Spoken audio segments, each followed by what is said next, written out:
salvation. We want to be free. Work. Germany must be controlled. Security. Justice. Send us coal. Let us work through the United Nations. Security. Educate the new generation. Work, food, security, justice. Everybody's talking or thinking about the problems of peace.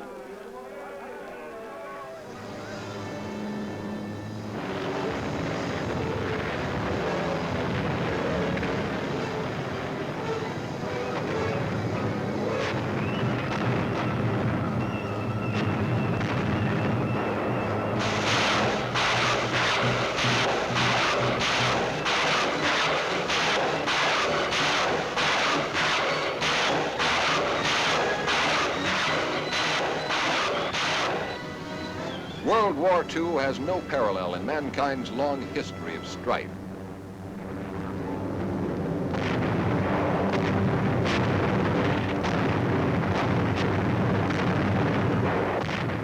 This was total war, total in every sense.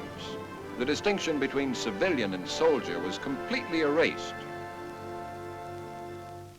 But the war is over, or is it?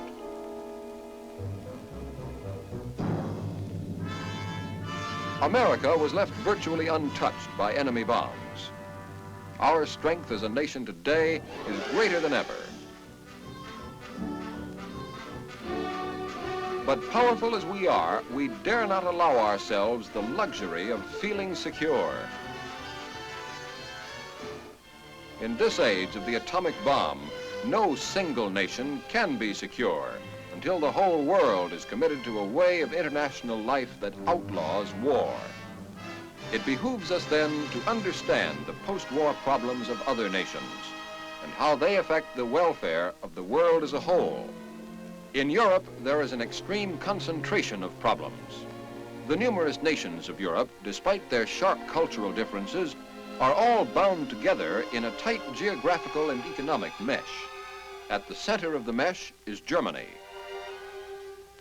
Defeated and demoralized, Germany must have help to reconstruct her life as a nation, or she will degenerate into a political and economic cancer, blocking the reconstruction of Europe, endangering the peace of the world.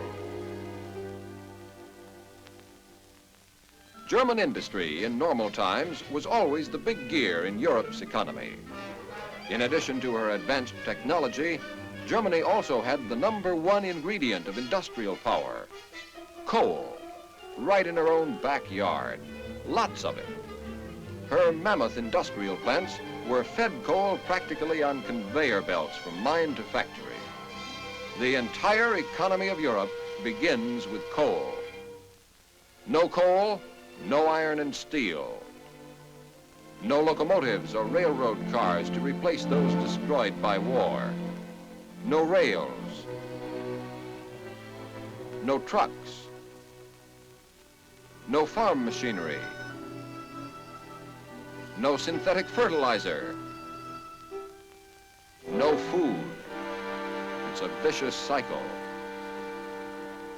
In normal times, England exported coal to the continent.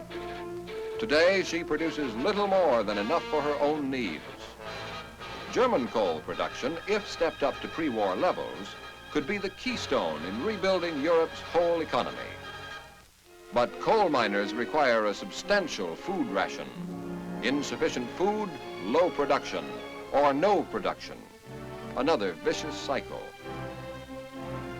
which is made more acute by the fact that Germany's breadbasket, her agricultural area, is cut off from her industrial area by an iron curtain. Until the United States, Great Britain, France, and the Soviet Union come to agreement about the fundamentals of a German peace treaty, such as boundaries, reparations, and the political and economic structure of the future Germany, there can be no overall European recovery soundly enough balanced to ensure peace. This must never again be allowed to grow in Germany. Everyone has agreed about that. But a new crisis is riding Europe: communism. What are the underlying causes of this bitter turmoil among peoples who are on the brink of mass starvation? Why aren't these people bending their efforts wholeheartedly to a common-sense program of reconstruction? One cause is undoubtedly the overwhelming chaos which faces them on all sides. The peoples of Europe are tired, disillusioned, bitter. The frictions of their daily lives press against raw nerves.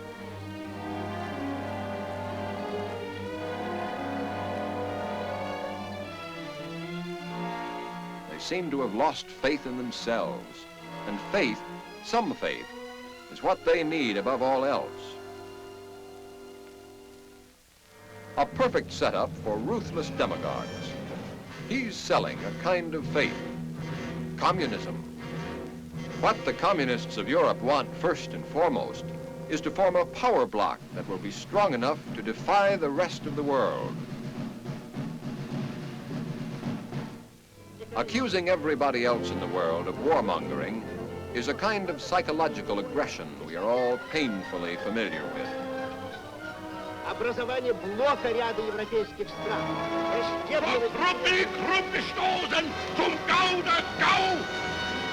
The countries in which communists are in control usually work in close alliance with Russia. Poland, Yugoslavia, Bulgaria, Romania, Hungary, Albania, Czechoslovakia. Add to them the Russian zones of occupation in Austria and Eastern Germany. Then add the countries in which communist leaders are bidding for dominance: Italy, France, Greece, Finland. The map tells its own story. We have given much aid to the impoverished peoples of Europe on simple humanitarian grounds. But as a countermeasure against the attempt by the Soviet Union to communize Europe, the American people saw the necessity for cooperating with the non-communist countries in a comprehensive, bipartisan European recovery program, passed by Congress and here being signed by President Truman. This program, known also as the Marshall Plan, is designed to afford eligible nations that margin of help in credit and materials which they need to bring their overall economy back to health. Secretary of State Marshall, in placing the plan before Congress, stated, "Why must the United States carry so great a load in helping Europe? The answer is simple. The United States is the only country in the world today which has the economic power and productivity to furnish the needed assistance. The 6 8/10 billion proposed for the first 15 months is less than a single month's charge of the war. To be quite clear, this unprecedented endeavor of the new world to help the old is neither sure nor easy. It is a calculated risk. It is a difficult program. And you know far better than I do the political difficulties involved in this program. But there's no doubt whatever in my mind that if we decide to do this thing, we can do it successfully. And there's also no doubt in my mind that the whole world hangs in the balance as to what it is to be. Senator Vandenberg also speaks in favor of the program. I come only to plead that you do not make indirect use of the appropriating function to veto these declared policies of Congress, and thus to brand these policies before the world as capricious, unreliable, and impotent. We cannot build leadership for peace upon any such shifting sand.